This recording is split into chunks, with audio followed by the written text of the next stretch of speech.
The Hockenheim Ring in Germany hosts round 7 of the Pro Series at Thrustmaster Formula SimRacing. The wonderful, wonderful long layout is not being used. It's the shorter, modified Hermann Tilke layout as 1.5 minutes is remaining in this Q1 session. Alongside me in the commentary booth is Chris Jong as usual. Sam Jones broadcasting on cameras. Chris, I'm afraid I'm going to have to get your opinion on this new and improved Tilke layout. And yes, we are racing on the modern day version of the Hockenheim. For now though, these drivers are just concentrating towards the end of Q1. Oh, I thought you wanted my opinion on the technical difficulties, why we started a little bit late. No, but that's just, part of the game. Sorry for being 9 minutes late. Nevertheless, you are going to get a show from us. And what do I think about this Tilke circuit? Well, it sucks. Long story short. I mean, it has a few nice bends, but I really like the old Hockenheim ring, I mean, that was just pure power, and yeah, it would have left a lot of room for overtakes, I'm sure. This is what we have to do it now since, what was it, 2002 or 3, and well, at least we will see some racing today. Even if it's just for one lap, like we saw yesterday, with only 12 drivers remaining after the first lap. We're not gonna see anything of that today, because it's the Pro Series and these guys are pro, aren't they, Jonny? Yes, certainly are, and we talk about pro drivers. Jacques Wengler slowly making his name part of those front runners. He's currently on pole, or provisional pole for Q1. Look at the cutoff point though, Victor Rivanov out on track, matching Samuel Carpenter as he crosses the line. Samuel Carpenter, a new driver in the Pro Series for round 7. We look at drivers already out of Q1 as the timer ticks to 0. De Waldnell, a big name here, is Christoph Schur. He's in 12th. Henry Hermsen in 13th. And we have Van Logenberg, Ventura, Kanata also out. Mihailo Vicentovic. 2 back of the grid penalties are for Giacomo Ranzini and Giordano Valeriano. But nonetheless, a big name already out in Q1, and that's Christoph Schur. Yeah, indeed. He used to be so hyped up for qualify, but in the end, it's just 1/10. If he, and that's the if part, of course, if he would have gotten 1/10 quicker, he would have gotten into P8. So that's how close the gaps are. And Samuel Carpenter and Victor Ivanov, like you said earlier, are sharing the same time, and both make it through, fortunately. But 4 thousandths of a second behind that is unluckily De Waldnell, who is well done for the qualify session at least. So and let's see, Samuel Carpenter not improving his lap, crashing into the wall quite severely, but he's pretty much through. The only guy on track at the moment is Sander Callas. He's gonna complete his lap, maybe on P1. Who will say? Time will tell. He's finished. He crossed the line with 0 to go. This lap won't count. Yeah, he's backed off. I was gonna say. So nonetheless, Sander Callas finished the session in 4th. That cutoff point of 10th matched, well, Samuel Carpenter and Victor Ivanov matched each other's times, but for De Waldnell and Christoph Schur, you mentioned 1/10 for Christoph Schur. If he had 10 thousandths of a second, he would have matched the time of Ivanov and Carpenter. True. So close. But nonetheless, we round out the top 10 for Q1. These are the drivers who will go through to the final qualifying session in Q2. That's Jacques Wengler, Adrian Falcon, who makes his first appearance for the 2015 season. Michele D'Alessandro, our first non-Jeroen Kwekel race winner. Then it's Sander Callas, Kwekel, Sadler, who also returns as well for another round, George Winter, Craig Baxter, a new man in Samuel Carpenter for Origin front row, and finally Victor Ivanov. Now Q2, Chris, 1 lap only again. We speak about it every round. Yeah. Some drivers, we know the tendencies is that they like to go out straight away to keep the rhythm, but there are others. I'm not sure what you would do in a Q2 session, but some guys really like to go to the end of the pit lane, as George Winter is doing now. Well, in 2013 I used to be a valid customer every time in Ace into Q2, and I always like to get hyped up and just get at the end of the pit box as late as possible, just to get that hype working. Others would like to remain into the flow of Q1 and just want to get it over with. But with RF2 now we do have a slight advantage if you let the other cars go out first, since the grip level is increasing. So might be that 1% difference, but it is 1%. So Certainly is. And so, any difference, if the times, for example, when Carpenter and Ivanov were matched, that 1% does make a difference, certainly, as we know that George Winter will be the first man to set a lap, be then Michele D'Alessandro, and then Adrian Falcon, the only 3 cars out on track, the other 7 in the pits. And as I say that, Ivanov, who switches teams to Netrex for this round, Chris, man who you'll start to be familiar with now, he'll go out and away for the 4th car out on track. So Victor Ivanov in a new team, new atmosphere, and maybe even new motivation. Yeah, definitely, and we're so happy to have him here. No, we were forced to. We don't want him. No, trolling here. He is definitely a nice guy, nice driver, and well, definitely quick as well. And well, with a 1 lap in Q2, he might be able to turn some heads. Let's hope so for him. Who is gonna turn some heads is Adrian Falcon, who has returned to FSR, fortunately, and he's looking up for a flying time. Michele D'Alessandro already in his lap, so is George Winter. Falcon just started it, but George Winter is the first one to complete, at least attempt to complete. He's currently 1/10 faster than Michele D'Alessandro. So D'Alessandro, who started in P2 last round, Sander Callis was on pole in Austria. Winter has a great chance here to get in to, or his chances for pole position are really great. Although, as I say that, Falcon's gone 1/10 faster than George Winter. George sets a 35.3 for Sector 2. Let's have a look at Michele D'Alessandro cross the line in a few seconds time. And he sets a 35.2, almost on par with each other as Winter comes towards the end of his lap, sweeping the car in, fighting to break that understeer. Very slow exit as well, and he sets a 14.3. Next to cross the line will be Michele D'Alessandro. Let's see what he can do as he comes across the final corner, trying to stay to the left. Wow. 14.0. Great last sector there. Yeah, definitely. What a nice lap from Michele, and I'm sure he will be happy with that. Definitely with the Q2 spec. I mean, the park firmware has been enabled again after the bug, but Adrian Falcon is showing that it's not the maximum that is possible here. 13.822 from him, so he basically dives 2/10 under the time of Michele. This is going to be tough for the rest of the pack, and definitely for Quico to beat that. Yeah, and let's have a look at Victor Ivanov, who will not beat pole position. He's already about 3-4 tenths down, but can he get himself maybe into at least P3 here ahead of George Winter? Important. Maximizing the track limits towards the end of his lap. No, he misses out, so he's going to be last of all those guys to set their laps so far. Next to finish their lap will be James Sadler. He's currently 1/10 down on pole position, crosses the 2nd sector line. He's now around the same, so very important now to keep your composure in this final stadium section, Chris. Yeah, definitely. It's easy to make a mistake and touch the outside curves, which will lose traction. Let's see if he keeps it together. Sweeping it in once again, the final corner. James Sadler, only P2 for him. He's exactly 1/10 down on his Go Speed teammate Adrian Falcon. Now we have every single driver out on track setting a lap. Jacques Zwengler will be next to complete his lap. Jeroen Kwekel's just crossed the 1st sector line and is 1/10 down on pole position. For Jacques Zwengler, he's already about 3/10 down. So Adrian Falcon here, provisionally, is comfortably in pole. Yeah, well, he's certainly set the benchmark for the rest of the drivers, and I'm not sure if Kwekel is going to match it though.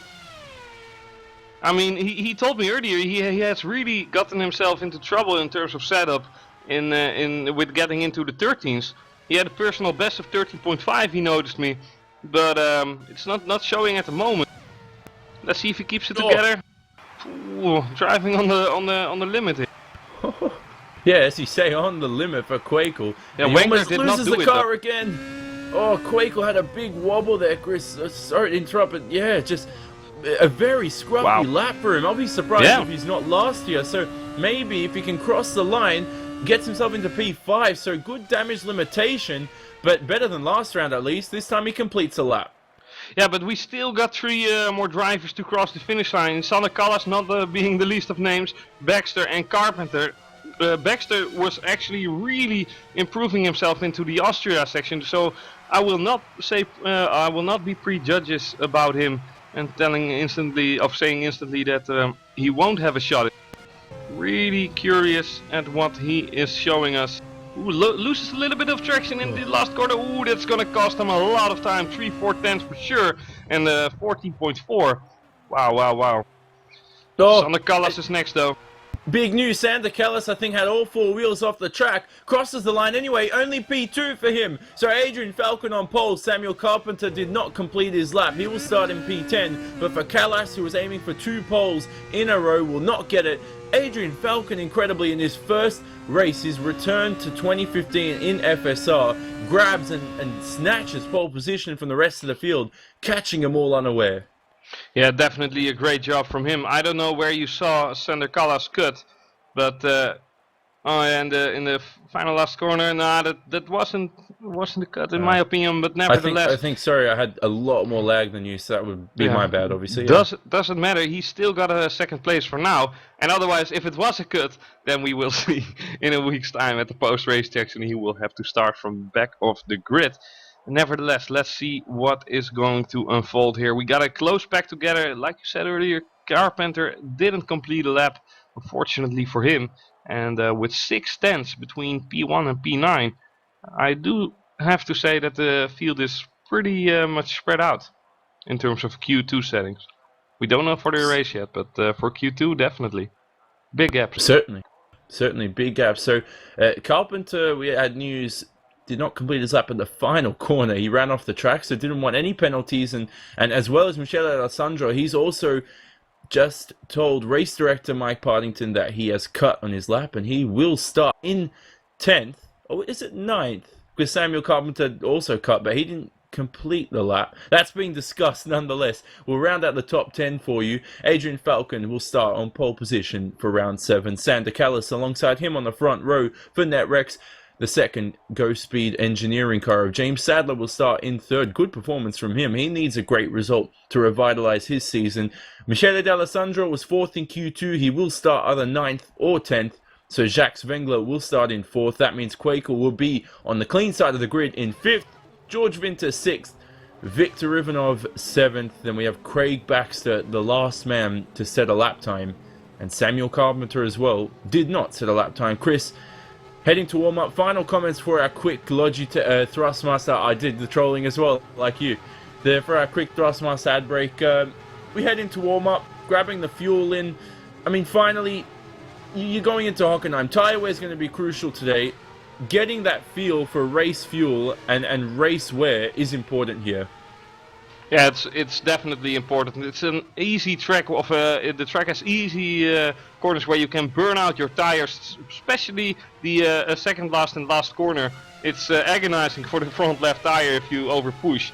So yeah, it's definitely a matter of tire conservation. But you know, if it's good in your strategy to either do that extra pit stop and push all the time, or do a pit stop less and just stay a little bit reserved. But if you are going to do that, then it doesn't mean that you cannot allow yourself to have, well, pretty much any battles throughout the race. I mean, you're driving your own race, so that's, you know, hard. But yeah, let's see. I mean, of 2 weeks ago, it was Jeroen Kwikel who started on the I believe medium compounds instead of the softer compounds, and managed to get himself well in front, and managed to almost take away the win with 2 seconds to spare to Michele. So yeah, it's really going to be interesting on in terms of strategy. Well, nonetheless, talk about strategy after our quick Thrustmaster advert. We'll be back shortly after this message.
Welcome back to 6.5 minutes remaining in warm-up at the moment. And Chris, we speak about Dutch animals. Hopefully weed is not one of them, but nonetheless... It's not? Going into... It's not, is it? No, but nonetheless, 6 minutes remaining in warm-up. Now we speak about strategies, which is big talking point for today. Tyre wear, so critical. Some drivers, struggling to get that super soft past 10 laps if they don't manage it properly. So, I mean...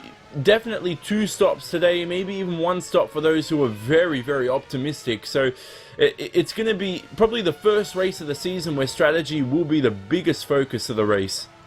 Yeah, and that's because of the massive gap in terms of tire compounds. I mean, we have super soft and medium on this track, so that means we basically skip the softs. Gonna make you tremendously fast and easily to wear them out on the super softs, and the mediums.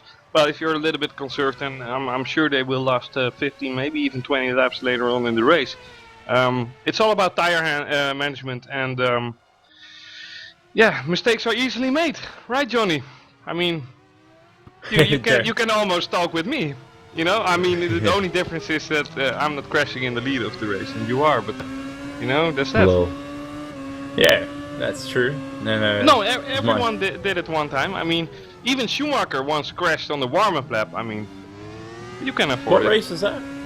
Like Malaysia. He just instantly braked. Yeah. Like I did with Mohammed Patel 1 hour ago. That's something between me and him. And Alberts from the minority team just collided with him, but it was his fault. Nevertheless, we are bound to get underway. 4 minutes to go still, and a lot of these drivers making good use of the warm-up. I hear a lot of debris on the track. I'm trying to focus out who it was. I'll tell you what though, Valeriano now P1 in warm-up. Hasn't had to qualify. He's had the back of the grid penalty. I'm sure, Chris, he's known it for 2 weeks. I'm pretty sure he's known he's had the back of the grid penalty as soon as... I can't remember which driver it was. The South African driver. I forgot his name. Pina, exactly. As soon as Andrew Pina crashed into him, Valeriano should have said, no quali practice for Hockenheim. And now he's P1 in warm-up. He's going to start on the back of the grid. What's his aim for today? Realistically, if you're going to start from the back of the grid, what do you think is a realistic aim? Maybe a top 10 finish, top 5? You want an honest answer? Yeah. Ooh, turn 1, coming on to that a little bit sooner. Craig Baxter made a horrible shunt there. What did he do? As we are on board with him, he got collected basically. Quakel and an avid chronic racing driver just practicing the start. So let's see about that. Giordano Valeriano, you want an honest answer about what you asked me? Yes. Where he should go? Yes, top 5, please. top 10? I hope his engine blows after the first corner. Seriously. He doesn't deserve to race this race. I mean, the move he made in Austria was really, a 3-race bannable. If you do that in WC, you will never get any respect on the track, and well deserved. So seriously, I lost all my respect for Valeriano. That's sad, and he deserves it. So I mean, everybody deserves second chances, but they also need to realize that some things are just not meant to be. And this was one of those moves. Nevertheless, he may be happy because Mike Partington is the race director, and he's a very nice guy. So you're just saying that because Mike is joining us. Maybe if we might have something to ask Mike during the race, we will. Not sure at the moment if there's anything we need to ask, but he has told me that Valeriano does have a drive-through at least, Chris. So some agony back of the he grid will and face. And a drive-through you'll have to serve as soon as the race starts. So already on the back foot for this event, and as you say, a big incident. You ask drivers as soon as they lose their rear wing, you have to notice that. You have to check the damage straight away. And yes, you can go to the pits and spend 3 minutes there fixing it, but in the end, you're only going to get 5 or 10 points out of it. Yeah, well, my point of view, if I were race director, he would get a 3-race ban. I wouldn't care. And let's just drop it about that. If he does something again like this, it would be too insane. But once is really enough. I should stop talking about it. I might get a little bit more offensive, but I'm honest as well, and I'm sure I'm not the only one that thinks like that. I mean, going back on track without a front wing, without a rear wing, sometimes even without 4 wheels, you know, it's just not the type of behavior we want. And maybe you know, I saw a post of Chris Cobb where he mentioned like maybe we just have to go to the WC format and just get the top 10 points, because there's no way that those drivers will return on track again and try to make it to the pit. You know, rear wings are not fixable. If you miss a wheel, it's not fixable. You know, so drivers just need to get that into their heads. And sometimes that head is just so thick that, you know, you need rules to change in order to, you know, get through that thickness. But yeah, I think that's a good point. Just get every series like Ace and Pro onto the WC format, and, you know, let them battle it out. Yes. And as we speak about warm-up, look at a lot of people making mistakes, and especially through turn 1, Chris, we know that there is the grass around the outside, so any room for error, it's probably about maybe half a meter's width, so not even half a car length to make a mistake. Yeah, well, coming into turn 1, lap 1, it's going to be important. Yeah, well, the thing is, let's see who is up for turn 1. I mean, if we can go on board with Craig Baxter, for instance. Oh no, I was on the replay. Never mind. But the inside curb, when you turn right, if you try to cut that a little bit too much, you will bottom out the car and you will go straight into the wall on the left. If you steer in a little bit too late, then you run wide, get onto the grass, and you'll go the wall. So there's a really slight margin, and I hope that slight margin will prove significant in people trying to be a little bit more careful than we have seen yesterday, because it demands a little bit of more respect from each other towards each other, and a little bit more carefulness in order to make it all true. Because it's just another racing track. I mean, turn 1 in Suzuka is also really bad. I know in 2012 in Monza, turn 1, we didn't have a single accident in all 3 categories. You know, and that's Monza turn 1 where we're talking about. You know, everyone was super duper careful.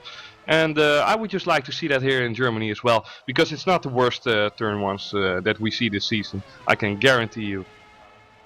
Well, very short run down to turn 1 here at Hockenheim as we approach the end of warm-up. It actually is the end of warm-up. We approach the start of the race instead.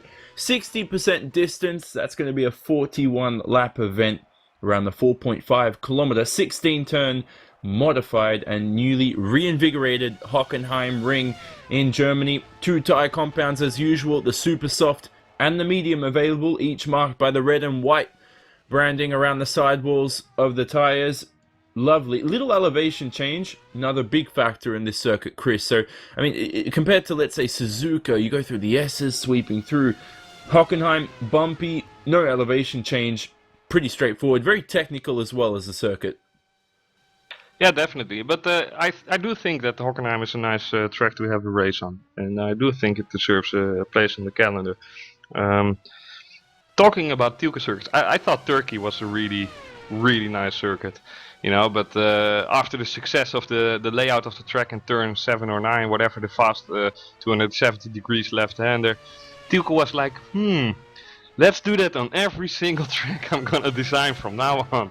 And that was a little bit of a wrong mistake. But yeah, at least we still got the old stadium section, which is tight and easily to get off your racing line.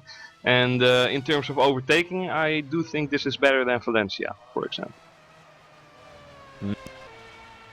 Well, Valencia. Oops.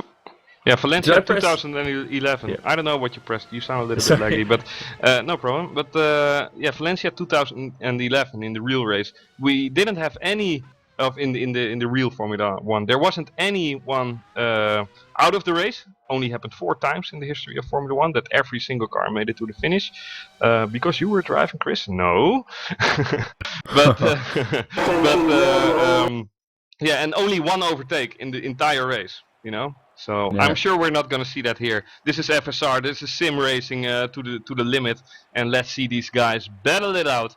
we are bound to start the warm-up lap or the cooldown lap because the tire temperatures are just dropping because everyone is driving just 100 kph for some reason. Let's see now, we have Adrian Falcon on pole position. What a comeback that is. Certainly is. Adrian Falcon will start this race on pole position, his first event for 2015 in FSR in the Pro Series as well. This is the racetrack he could have won last year, had an incident with a back marker and unfortunately lost his chance there. But Santa Callis will start alongside him on the front row as the formation lap will begin now. Was it a back James marker? Sadler. It was indeed a back marker, yeah. So we'll talk about that in a second. James Sadler and Jacques Wengler on the second row. Then we have championship leader Jeroen Kwekel in fifth. George Winter for ACR Engineering in sixth. And then Craig Baxter and Samuel Carpenter in seventh and eighth. Michele D'Alessandro will start ninth. And Viktor Ivanov, also news we haven't mentioned, did cut as well on his lap. And he will start in 10th. The rest of the grid to the left side of your screen. But yes, Chris, it was in the stadium section. There's a man named Ben Eastman in 23rd who was apologetic, but he's going to race today hoping not to do the same down the field. Okay. Well, I thought maybe it's Valeriano, I don't know. But yeah, let's hope we will not see that this race round. Would be so nice if back markers would just get out of the way like Michele Vicentovic did in the last race. You can say a lot of the guy, he has a reputation as well, but in the last race Michele Vicentovic did a perfect job into giving way to the leaders of the race and giving notice to the blue flags, which is also important. I mean, in the history of Formula 1, like years ago when we didn't have blue flags, like 20-30 years ago, that was pretty epic as well. You had a lot of feuds with Senna and Prost back then. But yeah, that's ancient history for some. We are about to start the race. Adrian Falcon just entered the stadium complex, and what must he be feeling going into turn 1? I mean, he has a clear view. He just has to make sure he got the jump first on Sander Callas, because Sander, after last race, he definitely wants it. Certainly does. A few drivers starting on the medium. Christoph Schur, the first man on that white striped tyre. That's going to play, well, certainly could play to his benefit, might not. In the early stages of the race, that's going to be interesting. Nonetheless, sorry a couple to of undercut drivers... you, but David Cook is into the pit on P13. David Cook, Andrea Ventura, Lionel Clue will start from the pits in 13th, 18th and 19th respectively. More importantly though, is the start of the race from pole position for Adrian Falcon in his first event for 2015 in the Pro Series. Sander Callis aiming for his first win. Michele D'Alessandro, the only non-winner other than Jeroen Kwekel, will start in 9th as the 5 red lights light up and we go green for 41 laps of racing. A great start from Falcon, who defends straight away from Sander Callis into turn 1. Very close between a few drivers as they all come away cleanly, which is good to see. We got a big shunt in the back. There are 2 drivers of the Everett Chronic Racing team who are effectively out of this race. None of that into the front though. That's nice to see. It's just one collision. But the majority of the pack definitely made it through. Sander Callas still in 2nd position. Jacques Wengler in 3rd. James Sadler following there. So clean start for these guys, but a lot of guys had some trouble as well. Yuichi Uehara in 26th place is stationary on the track. Oh, somebody removed that Yuichi Uehara from the track. There's been a few incidents at the hairpin. Henry Hermsen's been turned around. It was very close around P13, so he's dropped down the field. Christoph Schur in that medium tyre stayed in 12th. Viktor Ivanov's dropped down to 11th place, so DeWaldnell's jumped up into the top 10. Uehara is on the middle of the track. This is going horribly wrong if he stays there where he is now. He's in the middle of the track and he didn't press escape. So we have effectively a car on the racing line. Oh, Adrian Falcon doesn't notice that. He's going into turn 1 now. If Uehara is still there, he is. He just presses escape on the right moment. Oh, the mentality of some people. Seriously. That is the most ridiculous thing I've ever seen in my life in sim racing. Maybe he wanted to force a flag there. That was seriously dirty, but definitely got me on edge, and I'm sure Falcon was like, "What the hell is this?" Well, Adrian Falcon at the end of the first lap leads, so he's in first position. Sander Kellis very close to him in second. Jacques Wengler has jumped James Sadler at the start. He's in third, so Sadler's in fourth. Has dropped away from the top three, though. He's 8/10 behind Wengler in third. The top three so close between each other here on lap 2. Then Quakel's in fifth. George Winter sixth. Baxter 7th, Carpenter into 8th, then we have Michele Alessandro 9th, Duwardnell rounds out the top 10, so already our first retirement. There were big accidents, Chris. It's only one driver, Yoichi Uehara, but it looked like there might have been at least 10 drivers out. Yeah, well, there were two Avid Chronic racing cars who had a big shot. I thought it was Chapon and Valeriano. Oh no, he's driving Twister. Never mind what I said. But there were definitely two Avid Chronic racing drivers involved in there. Unfortunately, Adrian Falcon, however, is already 9/10 into the lead, and we don't have DRS on this occasion on this lap. So, if he is able to get out of that DRS range within this lap, he will be happy. Or no, I'm wrong. I'm wrong. They do have DRS on this lap. Sorry. Yeah, they do indeed. So lap 3 of the race here, DRS enabled for the first time in the event. Still 39 laps remaining on lap 3 here, so 2 of 41. Look at the top 5 though now. So as it seems, I'm not sure if 4th and 5th of Sadler and Quakel have caught up to the top 3, or whether or not, mind that, Wengler's run very wide, and now Sadler's going to have a sniff at the final podium position. He can't get there, and Wengler, wow, damage limitation, Chris, just maintains P3, albeit losing about half a second. Yeah, gets away with that mistake. Fortunately for him, James Sadler was right on edge to make profit out of that, and also Quakel behind Sadler, who's really close indeed, trying to take advantage from it. Nevertheless, Jackson Wengler keeps it together, and he basically needs to after that horrible pit stop where it all went wrong from him in Austria. He was definitely up, maybe even for a win, definitely for a podium spot. And I'm sure he needs this. So he got his shot now. Let's hope for him it's the last mistake he will make this race. But I'll tell you. Yeah, tell us. I'll tell you what. I'll tell you what would be a very good story as well. Is for Adrian Falcon, you know, a guy who's really demotivated as Kanata is off the track. The yellow flag's at the hairpin. He is out of the race as well. But yeah, for Adrian Falcon, a guy that really had a big chance at winning the race here last year, never got a win apart from that, so for the rest of the season in 2014. Now, already on lap 3, leading by more than a second on Sander Kellis.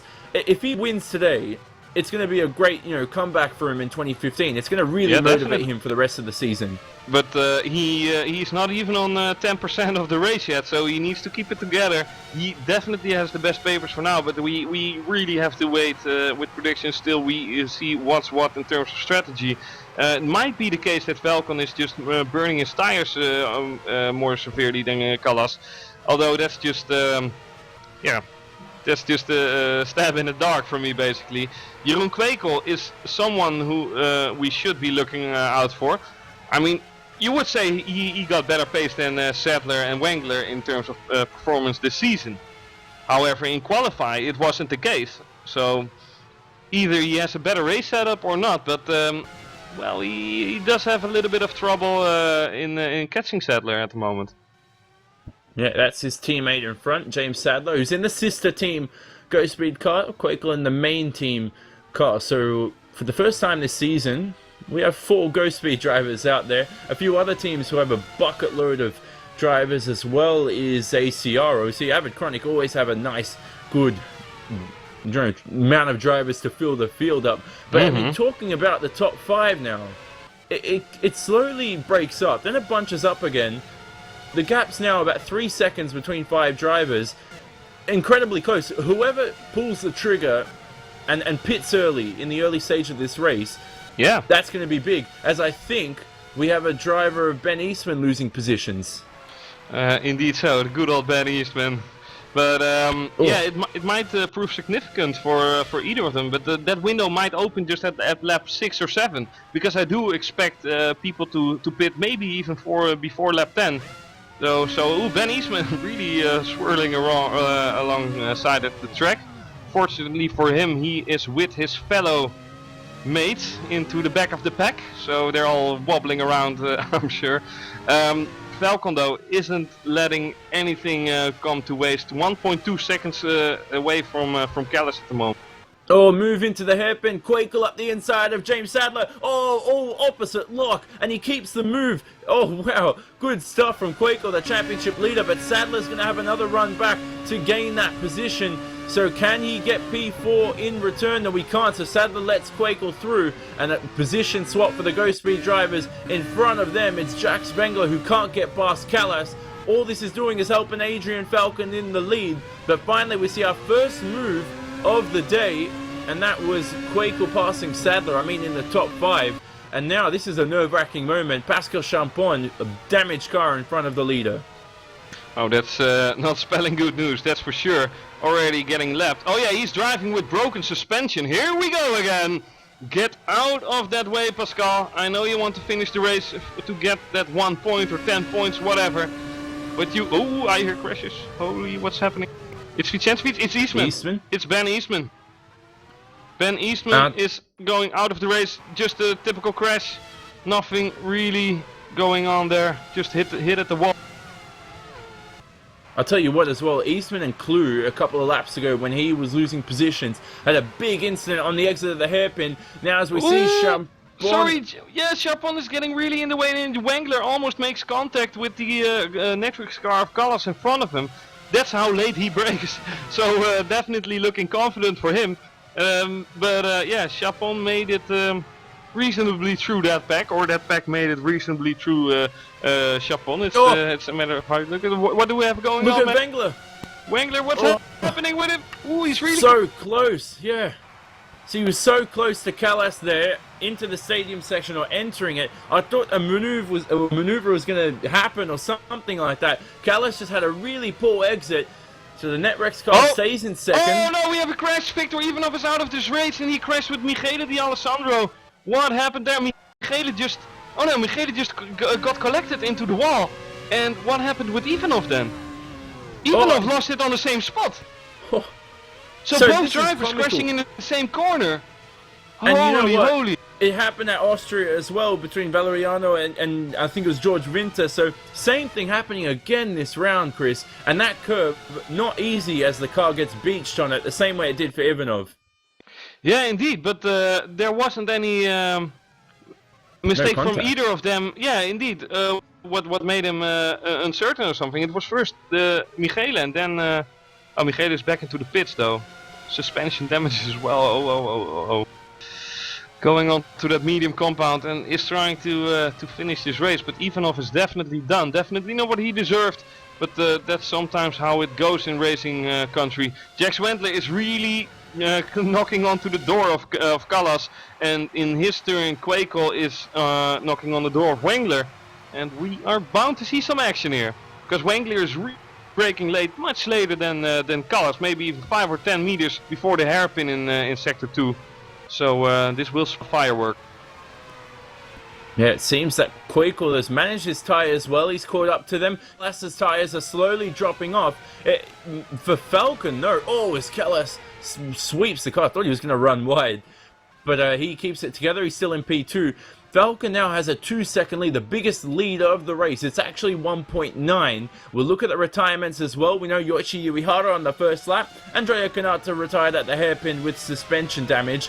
We had Ben Eastman with a spin coming into the stadium section. Lionel Clue and Ivanov, some more retirements as Wengler now up the inside of Callas side by side through the hairpin. Will he run Callas wide? Gives him space. Oh, great driving from the both of them. And they're still going to be side by side on the run down to turn 8. Very, very close. Will Callas maintain second position? Can he do it? Oh, very close. Wengler almost loses the car. And Quakel's right behind trying to capitalize. Incredible racing here as they'll have to form up through the stadium section. Yeah, and because Sander Callas was still alongside Wengler there, Wengler had no other choice than to let Callas live. And basically that corner was his for the taking. No way you would get a pass on the outside done there if the other defends well. And Quakel is going to the pit. So 8 laps into this race, Quakel is into the pit and trying to do the undercut, I'm sure. So it's important for him to get into clean air. And Michele D'Alessandro still staying stationary into the pit lane. He's already a lap down, 2 laps down, but he just wants to finish this race for 10 points. No way anyone would do that with suspension damage if you wouldn't get 10 points for finishing a race. Nevertheless, Quakel is back on track with medium compound tires, so he's going for the long stint. But after 9 laps in this race, I'm sure a fresh set of medium compound is much faster than the old set or of 9 laps old Super Soft. Yeah, it certainly is. So Quakel now, it's about 15 seconds you lose, sorry, about 17 seconds you lose for a pit stop. So Quakel now comes out in clean air in front of teammate Christoph Schor, who started on the medium tyre, don't forget. So he's got that stint out of the way on the white stripe medium. Let's see if any of the other top 4 react now. I spoke about this, Chris. Quakel, the first to pull the trigger on the pit stop phase. Yeah, Callas is going. Callas is going into pits, the pit, as Chris confirms, and Michele D'Alessandro, unfortunately, what's happening there? retires from the race. I hear crashes. Ooh. Who's that? It's stupid Malorki interface. Can't see the name. It was Vicentovic. Vicentovic made... Oh, Valeriano crashes Vicentovic. Ooh, you're on the wire, Valeriano. But he leaves no space for Vicentovic. Doesn't matter at the moment. James Sattler is in, Sander Callas is in. And we have the pit stops right here, right now. So both of them are... well, Sander is actually back onto the Super Soft, so is James Sattler. Quakel did make a jump though. So he's in front now with mediums. So this might prove completely significant. Not only did Quakel jump, as he's on the medium tyre as well, I think Callas had a very long pit stop. Sattler also stuffed up the entry, was on the gravel, as Quakel will pass Ranzini and jump up into P7. Will Quakel maybe even take the lead? We'll see if Falcon and Wengler will react to this, or will they run this super soft very long into the first stint? Yeah, but definitely a great job from Quakel, already getting the cut done only after one effectively outlap onto that medium compound. And whilst Callas and Sattler have Ranzini in front of them with relatively old mediums, they really need to get past as soon as possible, otherwise their super soft stint will go up in smoke.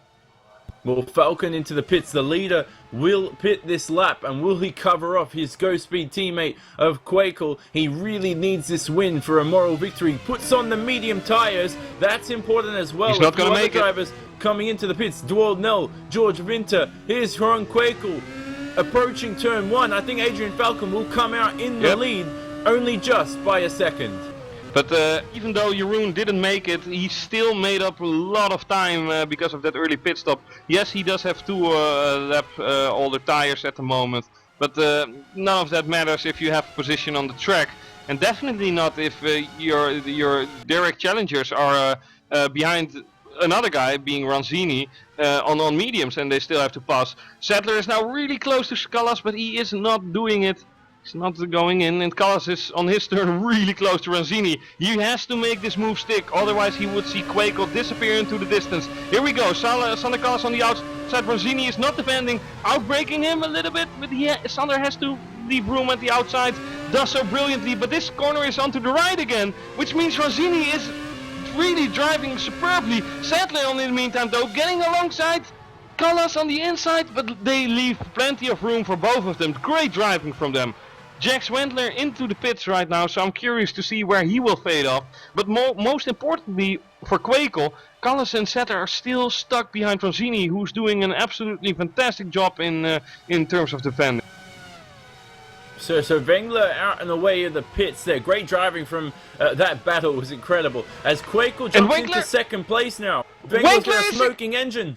Wengler is coming out in front of Ranzini even. If he makes this move stick, this will prove huge for Wengler.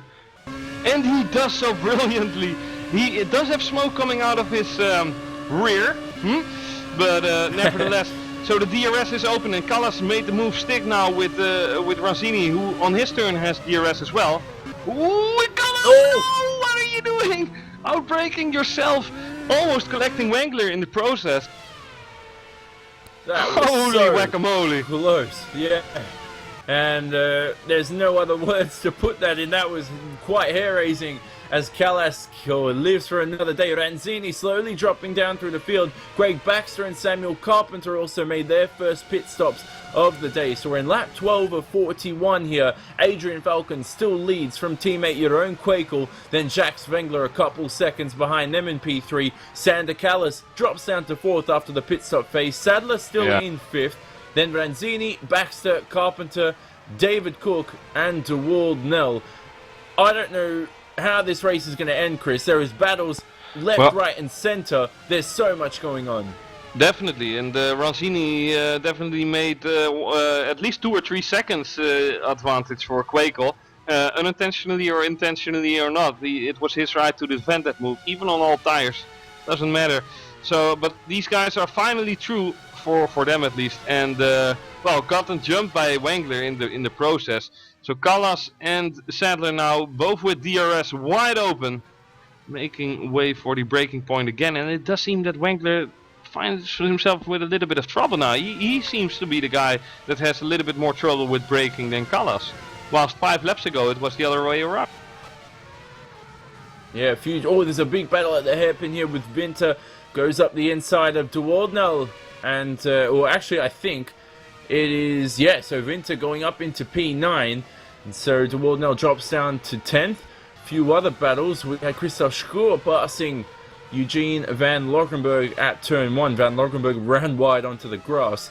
But this top 5 starting to spread out slightly, a little bit here, Chris. Strategy coming into play. We know that the top 2 on the medium, and they're leading as well, as Falcon runs very wide at turn 1.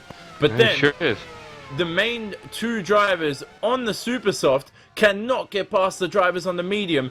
That is very surprising. The last thing you'd expect at this situation. Yeah, indeed. And Callas is already sliding a little bit. And if he burns and overburns his tires and overcooks them, then in 5 or 6 laps time, the harder compound will be the compound to be on. Because the Supersoft lost their spirit. Definitely in the little bit of dirty air that's present. So Wengler is just outbraking himself yet again, and this must give Sander Callas hope. He really needs to make a move in the next 2 laps, otherwise his stint is effectively a little bit ruined. Certainly is, as Callas. Because when they pitted, when Kwekel pitted, he was behind Sadler, he was behind Callas, and because of that undercut, and because he's even on the medium compound now, Kwekel. And he's driving away from Callas and Sadler, who still have to go to medium. So, if they don't make it on soon, then in the next couple of pit stops, then they will just fall basically through the field.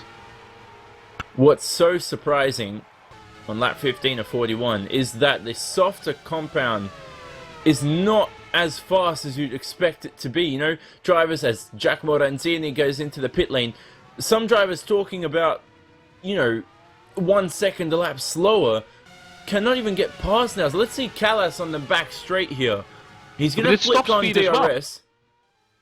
It's just top speed wise. Sander Callas is obviously driving with a little bit more downforce than Wengler, and he just doesn't have the gear ratio, doesn't have the wing settings to make it through, and he has to hope for a mistake of Wengler instead of tapping him off like an American police car, So that's not how you do it, Sander. But we all admire your optimism. And Sander Callas going really deep now. This might be the moment where James Sadler has been waiting for. He was alongside. Maybe the undercut will work. It will not. Oh. Yes, Sadler tried to go for the undercut, but there's no grip on that inside line as Pascal Champon will get right out of the way. Oh! Champon messing up the fight between Callas and Sadler. And Sadler is not getting past, maybe out of a little bit of respect as well, though. No, a true racing driver would never ever show respect there, just make an opportunity out of that situation. But Champon, doing everything to get out of the way, but it's so tight there. Yeah, it's an unfortunate situation. But if you're 2 laps down, he's into the pits. He has suspension damage as well. He's crashing into the pit stands even. I mean, he just has to retire his car basically or something, man. Come on. Pascal Champon in 20th, last of the current drivers out on the track. The battle for the lead, 1.5 seconds between Falcon and Kwekel.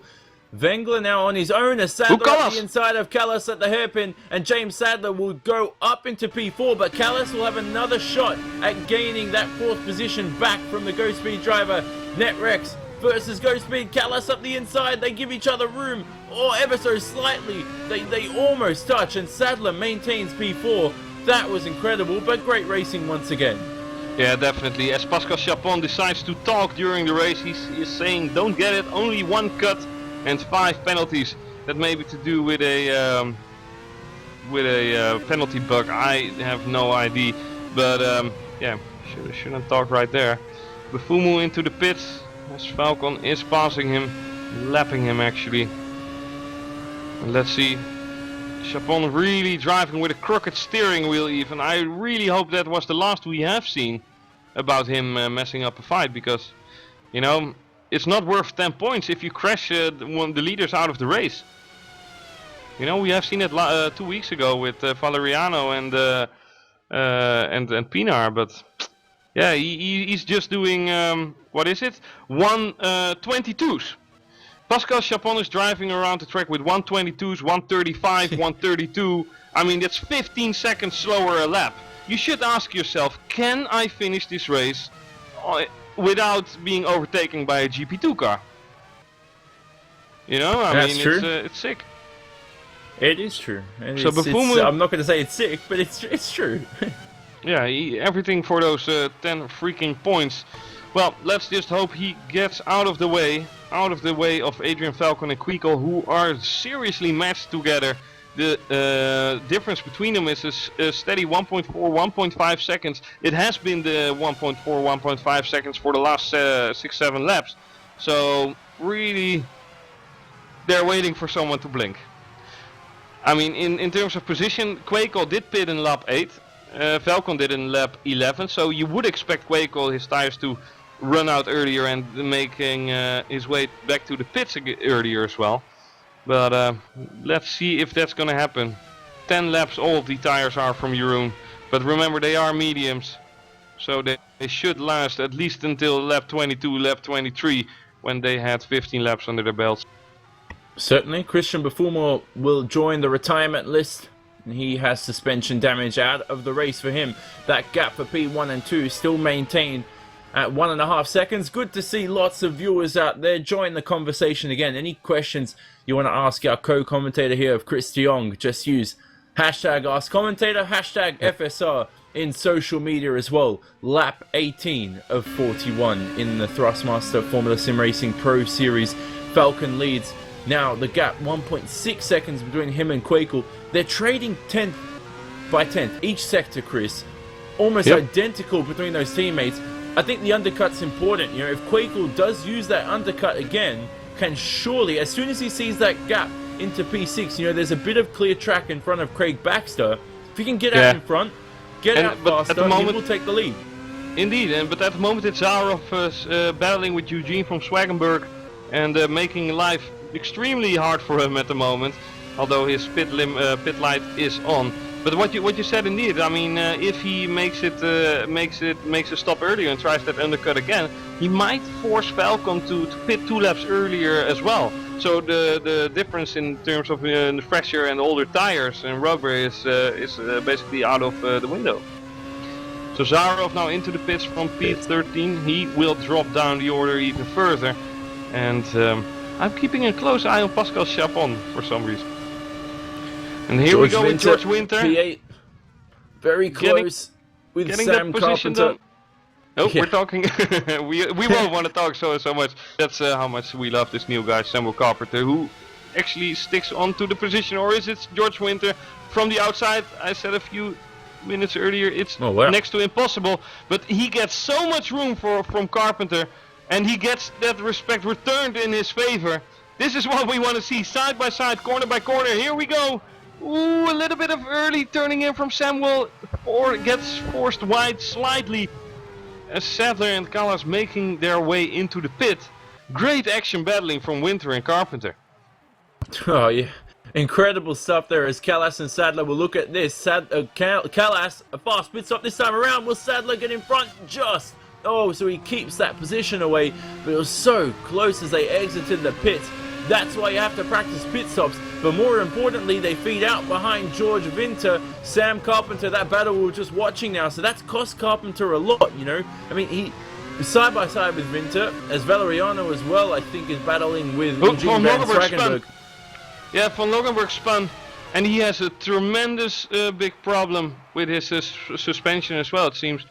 Or at least something. I mean, he's just wobbling. Yep, maybe Christoph that was due Scholl. to the first lap crash. I think that's due to the first lap crash. But in terms of difference, the pit box light is on from Ewan Quakel and it is off from Adrian Falcon. So that means we are going to see another undercut attempt from Jeroen Quakel, championship leader indeed. So here he goes into the pit, and I'm curious on what tires he will come out. The other guys, and with the other guys I mean Sattler and Callas, made it out on the medium compound. But I'm curious if they are going to do 20 laps on them. Super soft for Quakel, Yep. so he is most likely not going to do 20 laps on super softs. He's going to go make another pit stop after this. Yeah. More importantly, we have to look out for Falcon. He has to react this lap or else he's going to lose the lead to teammate Quakel. He needs to get onto the super softs. So let's see now. Quakel feeds out in clear track. So we know that the engineers there at Go Speed doing a great job telling the drivers, you know, where to pit in clear track. They've got some nice space. But to be honest, Falcon did pit in lap 11.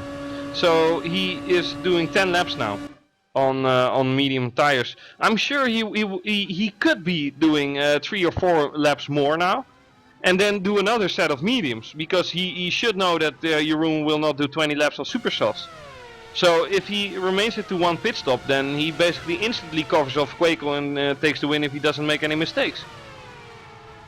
Well, Chris Young being very smart there, and yeah, that's interesting, you know. I mean, if Falcon out, he doesn't pit, so that brings up as someone is stopped at the pit lane entry, but that brings up a big prospect. If Quakel's making one extra pit stop compared to Falcon, opposite strategies, is it going to work out for your own Quakel, who's now in P3, but Falcon he's now lost the lead. It's almost certain for Adrian Falcon. If he pits this lap, I don't think he's going to maintain the lead. So he should almost certainly, definitely not going to make an extra pit stop the same way that Quakel, our championship leader, has. I'm gonna tell you who is making a lot of pit stops. It's Pascal Chapon, who has obviously gotten himself a bug with penalties. But as long as he isn't crashing anyone, I'm more than happy. So he basically pits every 3 laps to serve a penalty. Really weird. Should be removed, but yeah, back to the leaders of the race indeed. 16.6 seconds between Quakel and Falcon. Falcon is not responding within 1 lap through the pit stop, so I do think that his effort of trying to do 2 stops after lap 20 of Quakel, that is, are going to be in vain, because if Falcon just keeps it together and does 1 stop after this, he can basically drive it home. Certainly can. So halfway through this race, as Adrian Falcon crosses the line for lap 23 of 41. Oh, he ran wide off the track. That was so close. And he leads anyway, 1.8 seconds ahead of Jacques Zwengler for Zero Sim Racing. Quakel, our championship leader, in P3 for Go Speed Racing. Craig Baxter in 4th for Dre TV by Origin Front Row. And I think that's just Origin Front Row. I'm just reading off papers here. George Winter for Avid Chronic Racing in 5th. James Sadler in 6th. And Callas Carpenter in his first event for 2015 in the Pro Series is in 8th. Then we have DeWaldnell and Ranzini rounding out the top 10. The rest of the runners to the left side of the screen, as James Sadler now very close and side by side with George Winter. The battle for P5, and Sadler should take P5 away. Winter also has DRS, but he lacks lots of top speed there. And I've noticed this as well on the first lap, Chris. George Winter does not have the top speed today. Sadler has the traction though, and might even get Baxter here. 2 cars in 1 lap. Very optimistic, but can certainly be done so for James Sadler around the outside. Oh, and he gets a position. Nice job. Nice driving from both of them. But yeah, with George Winter, he has a spit light on, so I'm sure he is looking forward to go into the pit and maybe thought, okay, I'm not going to battle it off and not going to lose any more time because I'm just going to pit and those guys will be in front anyway. Must be relieving for Callas as well. But he'd still have to overtake Baxter, that is. because he's really losing out now to Sadler. Callas is really losing out. Certainly is, as George Winter does indeed pit, as you say, and Ooh, Callas really wide.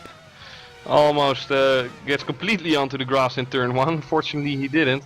But this is the time where Callas really needs to step up his game and overtake the Baxter. Be it with the pussy button, the DRS of course, and the inside even. So Craig Baxter lets him pass. Doesn't want to waste time as well, it seems. oh, they almost made contact on the straight. What'd you call that? What'd you call the DRS button again? Pussy button. Oh, pussy. I was just making sure. I thought I was hearing stuff. Yeah, okay. So no, it was pussy button, and Callas up into P5. So it has to be said, Chris, he's your teammate there at Netrex. He's had a horrible race, and not only it's been a bit of unluckiness, but at the same time he needs to step up his game, and he does so there, passing Craig Baxter. Now maybe he can keep his head up for the rest of this event. Had a poor first half of the race. Maybe the second half might go his way, as Falcon still does not pit. The same goes for Wengler. Yeah, but the thing is with him, I mean, Sadler is now 2.5 seconds away from Callas, and he was just caught up in the mix there. Sadler made the pass possible really quick, and yeah, Callas just had to wait 1 or 2 laps more. Nevertheless, it's 2.5 seconds, and we still need 16 laps to go. What did you see? Sorry, Falcon almost lost control at the hairpin. I don't know if we can get a replay of that. We'll try to. But Falcon had full opposite lock. The tyre sliding. I'm sure he's due for a pit stop soon. No grip on those 4 tyres there for him. He's lost about half a second to Jacques Wengler. So the gap from 1.2, yeah, drifting. He's lost 7 tenths in one sector. So Falcon now is under pressure for the lead.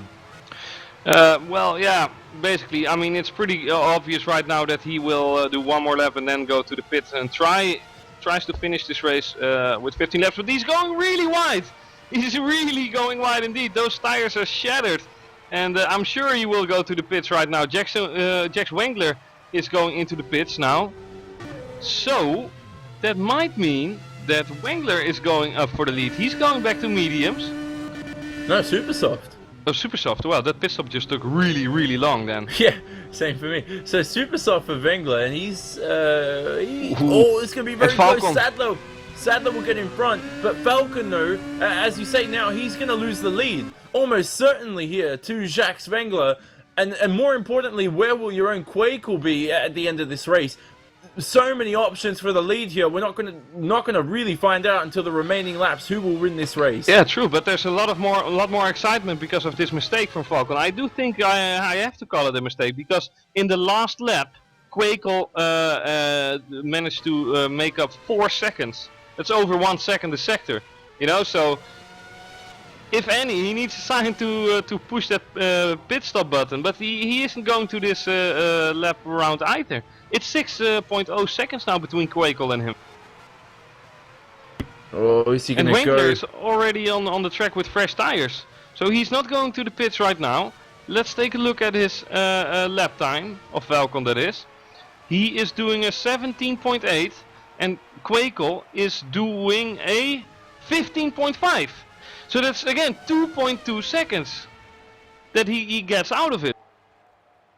There's 2 things Falcon could be thinking right now. Is one thing is he's waiting, he thinks he's racing Quakel, he doesn't think he's racing Wengler, which I doubt that's the case. He's going to pit this lap, as Chris confirms. The other thing though is maybe Falcon is not confident enough to race more than 13 laps on that soft tyre, so maybe that's the reason why he's running this stint very long, as De Waldnell and Giacomo Ranzini are into the pit lane, both in their box, and De Waldnell goes onto the super softs for Ranzini. I can't see his tyre because I alt-tab, but he will be out on the way, Chris. Alright, well, Ranzini, I can check, is back onto the track with super softs. And I do know the alt-tab bug that you're talking about, really annoying. But Falcon, yeah, he already is doing 16 laps now onto the medium compound. So I really have no idea why he wouldn't pit 1 or 2 laps earlier and just get it done, because the fuel consumption is dramatically, or has raised already. So he lost like 50 or 60 kilos in terms of fuel. So yeah, it's really interesting to see if he's going to the super softs. I mean, he basically should. What's happened? Sorry, Quakel almost lost control. That was so close. Oh, wow, and the exit of turn 1. Sorry to cut you off there, Chris. Oh yeah, but that could have ended his race. Great correction there from Quakel. Definitely replay worthy, and what a save. What a save that was. And then we see Callas going off in turn 1 as well. Wow, wow, wow, what are we seeing here? What are we seeing here? Completely cutting through the grass and, well, fortunately not touching the wall, but he's really trying to make up the difference. He's really trying. And Wengler now passed Falcon in all the confusion because of that late pit stop. Falcon, however, is on the super soft tires, but he does have 2.7 seconds to make up. And he cannot afford to really blow these tires out, because if you really over push, then in 7-8 laps it's done as well. Sadler, though, is in front of these guys. He'll have to pit. So James Sadler could help bring Wengler back into the clutches here of his teammate Adrian Falcon, as Quakel will make his final pit stop of the race and almost certainly put on the super softs for the remaining 12 laps. He gets into his pit box nice and cleanly, and he does indeed put on that red mark tires. Sadler will now take the lead of the race ahead of Wengler, and then Quakel now will feed behind Falcon, albeit fresher tires by a couple of laps. It's going to be one big push to the finish. I think, though, Wengler at the moment does have the effective lead. Sadler, though, is helping his teammate Adrian Falcon here immensely. Yeah, definitely, but it's just 2.5 seconds between Falcon and Quakel, where 5 laps ago it was still 12 seconds. Yeah. So here we go, Jax Wengler into the lead from James Sadler. Sadler having immense problems into getting onto the traction. And Falcon still a little bit longer away. Hey, he's stopping! Sadler is stopping in the middle of the track! What the hell, James? Oh, he just wanted to let him pass. I thought maybe he's just pressing onto the brake, like, you know. Here we go. But you know, Pascal Scherger said it yesterday, where he where his steering wheel literally fell off his stable or whatever he's using for rig, and he went straight on this exact point. That was really messed up since he was leading back then. So yeah, James Sadler doing the cool thing here by giving way to Adrian on a very special matter. He's going into the pits right now, so Quakel won't have any interference from James. Well, James, being a team player there, sacrificing himself to the max, also pits so that Quakel is not impeded by him. So Sadler will put on the super softs for the remaining 11 laps of this race. That wonderful curved or cambered Sachs curve. Unfortunately, where Pascal Sturgis went off the track and will not take his first win of the season. I spoke to him, I said, keep your head up. Oh, sorry. No, sorry, go on. Oh no, I just said, keep your head up, you'll get one soon this season. But yeah, any big issues there, Chris, as Ranzini and Dwardnell still battling as they came out of the pits at the exact same time? I just got a little bit nervous from Ventura, but he's showing he can get out of the way pretty good. Let's see who's behind him. Well, now he has to get out of the way for Quakel, doing so brilliantly. Nice job. So we look at the drivers. Pascal Chapon also retired quite a while ago. We didn't mention that, but he had that damage from the first lap as Zakharov pits in P15. And it has to be said, Chris, P4 for Sander Callas. It's still a solid finish for him if he does finish in the top 4 or top 5. But he's had quite a poor race for his standards. We expect really Sander Callas to be contending for the lead, not to be 8.5 seconds away from the lead. Not true. He had a little bit of unlucky moments as well. I mean, his second stint on the super softs, together with James as well, it got wrecked by traffic, and that traffic was had every right to be there. But you know, it did get spoiled a bit by that. So, and he's having concentration problems touching the grass. Where you would never ever touch the grass, to be honest. Yeah, really has to keep it together. Maybe he's just settling in for P4, P5, because he still needs to pit, I think. Can't finish the race on these set. Yeah, you speak about, let's have a look at when each driver pitted. So Jacques Wengler last pitted on lap 27. We look at Adrian Falcon, last pitted on lap 29. Quakel, though, he last pitted on lap 30, so it's not that big of a difference, but he's slowly, well, you know, decreasing that gap, and now at the moment, with 10 laps to go, it's going to be very tight, because yes, Queequel is faster at the moment, but we saw how the struggle for Callas and Sadler, who were trying to pass cars earlier in the race, it's not going to be easy for him to get past the top two. No, but I still, it's my opinion that Falcon is a little bit out of sync with decision making in the second half of this race. I mean, he had a 12 or 13 second lead even after Queequel his pit stop, you know. And then in 3 laps time, because of deteriorated tires, you know, he loses 3 or 4 seconds a lap. And then only because he doesn't want to go onto the medium tires. If he went on the medium tires, he would have, you know, 10 seconds to spare, maybe 9, you know, and it wouldn't be any problem. Falcon almost went off made a mistake there. You say that it's cost Falcon a lot of time. He's cost himself more time there, out of shape on the exit of the hairpin. No. Look who's coming into the rearview mirror of Falcon. It's Jeroen Queequel. You know, and if he didn't lose those, well, at least 8 seconds, Falcon that is, and he was on the medium tire now, he would be, well, at least 5-6 seconds in front of Wengler even. Yeah, so. But well, that's his choice, I guess. But he will now get company from the championship leader Jeroen, and I do think that this race will have a tail, and I hope it's a fairy tale at the end, and everyone lives happily ever after or whatever. But yeah, Falcon is really pushing it hard, and Queequel is just driving so relaxed. It seems. I mean, he's just not having any problem whatsoever, and he's already into DRS range. He got DRS right now. That's going to prove hugely significant for him. As he locks up as well, keeps it together. But he's really close to Falcon now. The thing is, Falcon's struggling to get past Wengler, and his tyres are 2 laps fresher. If Queequel's tyres are only 1 lap fresher than Adrian Falcon, is he going to struggle as much? Because we know Falcon's had the pace for the lead. Dirty Air is going to come into play as well. So we'll look at lap times as they'll cross the line this time around. And first of all, we'll look at Jacques Wengler, who comes across the Sachs curve.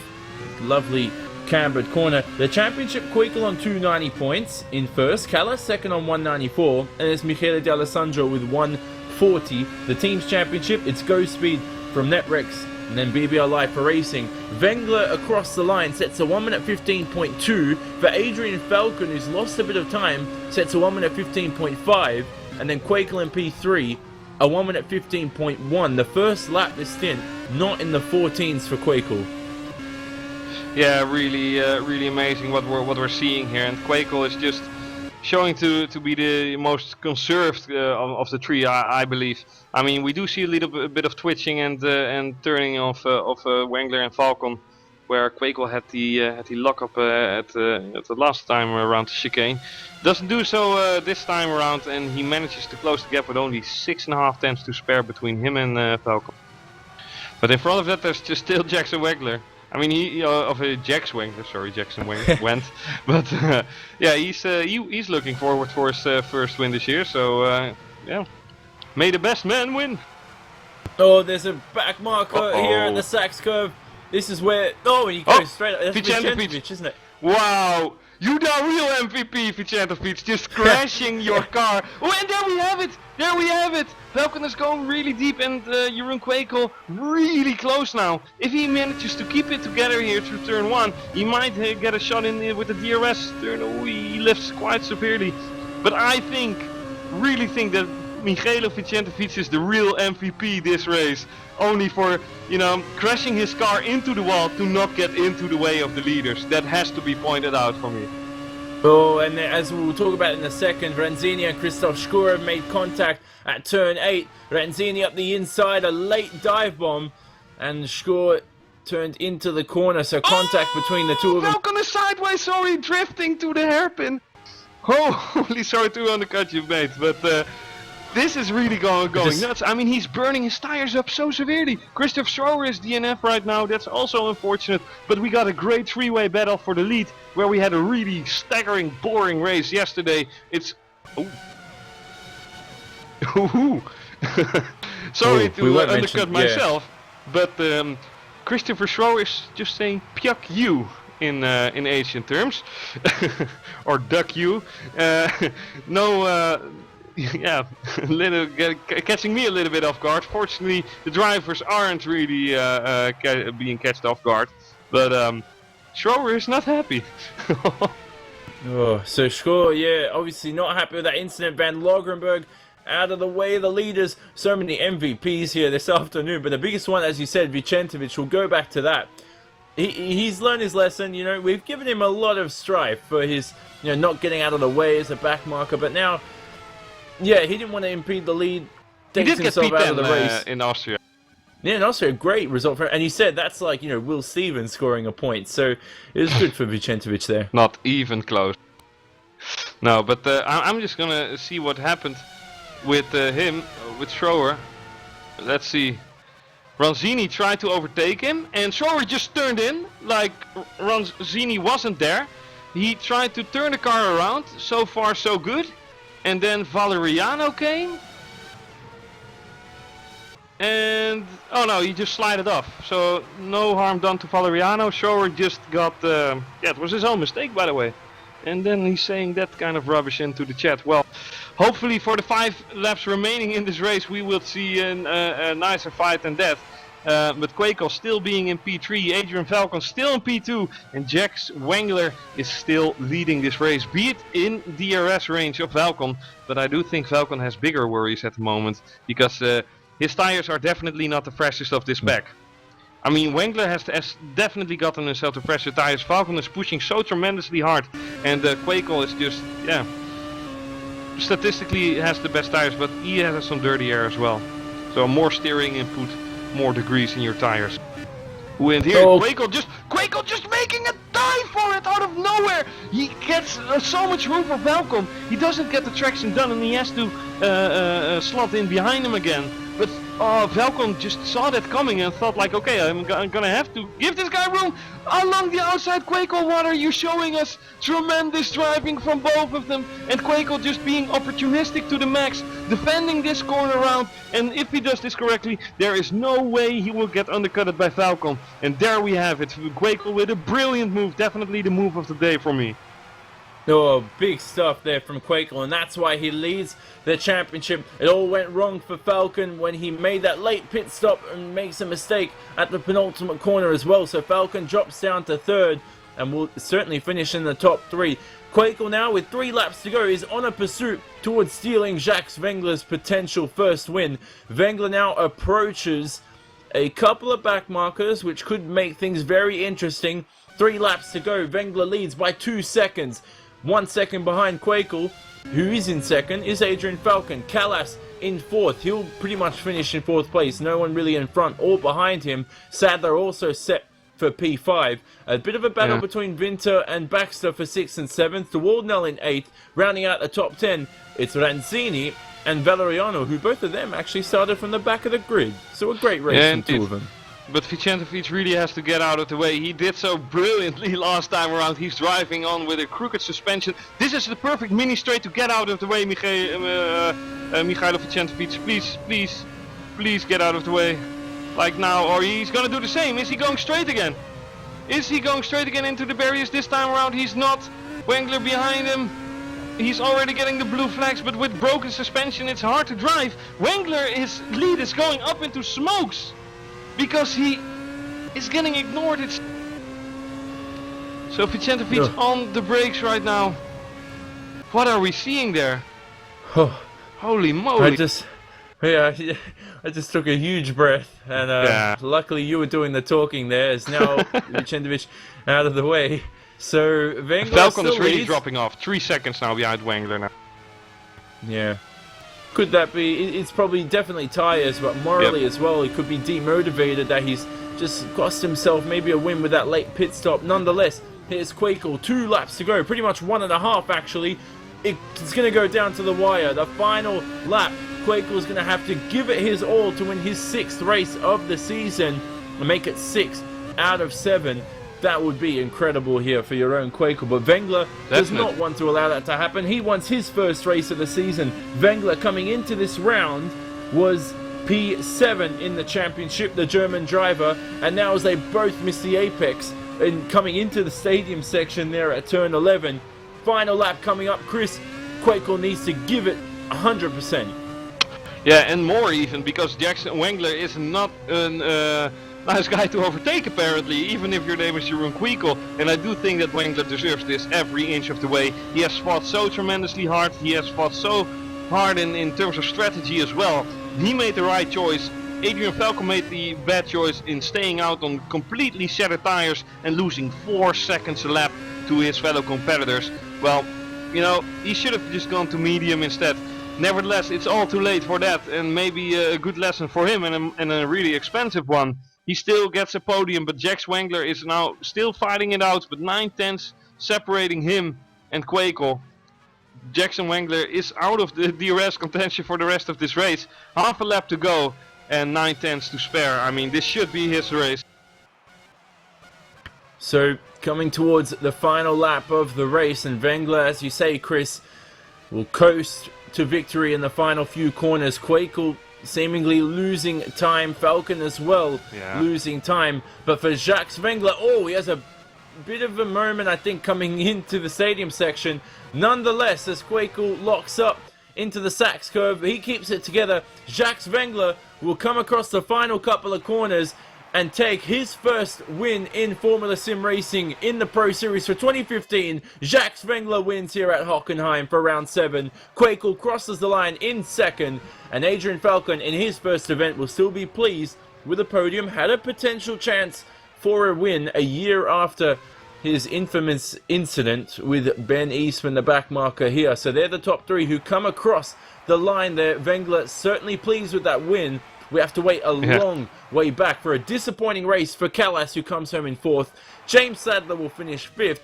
And once again, a final lap battle between Winter and Baxter. It seems Winter will keep 6th ahead from Craig Baxter. And then the top 10 will finish with De Waldnell, Ranzini, Valeriano, and then David Cook in 11th. And a very entertaining race, Chris. I said strategy was going to come into play, and it certainly did. Yeah, and all rights reserved to Jax Wengler here for getting that win. I mean, it's definitely Illuminati confirmed. You don't have to look really hard for that. He even got the wobbly eyes on his helmet. I mean, I don't know if we can get a shot of that. You know, face first of Jackson Wengler. I mean, can we, Sam? With the home button, can we get a shot of his helmet? Yes. Face first. It's absolutely amazing. Not really showing as a winner, with his helmet, but yeah, there we go. Yeah, Will Barnes did tell me about that. He's not here racing today, but yeah, they added those, along with the Illuminati gloves, some googly eyes to the helmet, and those googly eyes, well, I'm not sure if they were googly today, because they won the race and they kept themselves straight. So well done to Jacques Wengler. We spoke about him winning the race there in P1, taking his first win. The Go Speed duo of Quakel and Falcon in 2nd and 3rd, Callas 4th, Sadler 5th, Winter, Baxter, De Waldnell, Giacomo Ranzini in 9th, Giordano Valeriano in 10th. Those two started from the back of the grid. David Cook, the last man on the lead lap. Then we had Samuel Carpenter 12th, Eugene Van Logrenberg in 13th, Ventura, Hermsen, and Vicentovic, the last classified finishers. Lots of DNFs here today, Chris. It's Hockenheim, very tight, no room for error. It was expected, but nonetheless, lights the flag. Wengler had to fight for this win, and he earned it today. And who's gonna win in WC? Are you gonna win this time around, or are you going to show another big ego? Tell us. Oh yeah. Tell the viewers. Yeah, I'll try my best. You know, I mean, it is my mistake, obviously. Big ego, as you say. So let's see. WC in 1 hour's time, and well, that if ego I win, got you that fast as well. So. Yeah, you're right.